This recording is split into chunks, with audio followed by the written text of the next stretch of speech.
প্রিয় রাসূলুল্লাহ সাল্লাল্লাহু আলাইহি ওয়াসাল্লাম আয়ামে জাহলিয়াত যুগে এসে গভীর অন্ধকারে নিমজ্জিত মানব সম্প্রদায়কে যে দর্শন দিয়ে হেদায়েতের পথে নিয়ে এসেছেন তা মহাকাল ইতিহাসে চিরস্মরণীয় হয়ে থাকবে।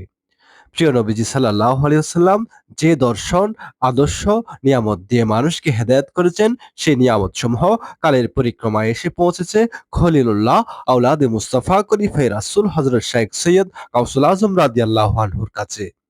তিনি তাওয়াজ্জুহ তথা অন্তর্দৃষ্টির মাধ্যমে প্রিয় রাসূলুল্লাহ সাল্লাল্লাহু আলাইহি সাল্লামের নূরে বাতিন দিয়ে অন্ধকার কলবকে আলোকিত করে কলবে সলিমে পরিণত করেছেন। ফলশ্রুতিতে গুনাহে লিপ্ত মানুষ তওবায়ে নসুহার মাধ্যমে ফিরে আসে সিরাতুল মুস্তাকিমের দিকে, সুন্নতে মুস্তাফার শাশ্বত পথে। একজন সাধারণ মানুষ হযরত গাউসুল আজম রাদিয়াল্লাহু আনহুর তরিকতে অন্তর্ভুক্ত হলে এমনভাবে পরিবর্তিত হয় যা প্রতিদিনের জীবন যাপনে স্পষ্ট হয়ে ওঠে। নফসানিয়ত তথা পশুত্বকে বর্জন করে অর্জন করে ইনসানিয়ত তথা মনুষ্যত্বের অমূল্য নিয়ামত। দরুদে মুস্তাফা ও সুন্নতে মুস্তাফার অনুশীলনে পরিণত হয় আশিকে রাসূলে। গতকাল ২২শে সেপ্টেম্বর সোমবার বেলা ৩টা হতে চট্টগ্রাম জমিতুল পালা জাতীয় মসজিদ ময়দানে অনুষ্ঠিত ঐতিহাসিক তরিকত কনফারেন্সে উপস্থিত লাখো মুসলমানের উদ্দেশ্যে প্রধান মেহমানের বক্তব্যে কাগথিয়া আলিয়া গাউসুল আজম দরবার শরীফের মাননীয় মুর্শেদ আওলাদ রসুল হজরতুল হাস আল্লামা অধ্যক্ষ শাইখ সৈয়দ মুর্শেদে আজম মাদাজিলুল হক সাহেব এসব কথা বলেন।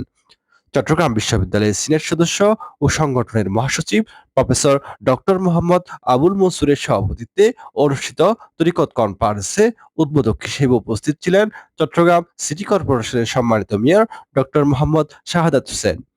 বিশেষ অতিথি ছিলেন বাংলাদেশ জমিয়তুল মুদারিসিনের সম্মানিত মহাসচিব হযরতুল হাস আল্লামা অধ্যক্ষ সাব্বির আহমদ মুমতাজি ও চট্টগ্রাম বিশ্ববিদ্যালয়ের গণিত বিভাগের chairman professor doctor Jalal Ahmad. বক্তব্য রাখেন মুফতি মাওলানা কাজী মোহাম্মদ আনোয়ারুল আলম সিদ্দিকী, মাওলানা মোহাম্মদ আব্দুস সবুর, মাওলানা মোহাম্মদ ফুরকান, মাওলানা মোহাম্মদ জসিমউদ্দিন, মাওলানা মোহাম্মদ রকিবউদ্দিন ও মাওলানা মোহাম্মদ গোলাম রব্বানী ফয়সাল। মিলাদ কিয়াম শেষে মাননীয় প্রধান মেহমান দেশ, জাতি ও বিশ্ব মুসলিম উম্মাহর সুখ, শান্তি, সমৃদ্ধি এবং কাগথিয়া আলিয়া গাউসুল আজম দরবার শরীফের প্রতিষ্ঠাতা হযরত শাইখ সৈয়দ গাউসুল আজম রাদিয়াল্লাহু তাআলা আনহুর ফিজাত কামনা করে বিশেষ মোনাজাত পরিচালনা করেন।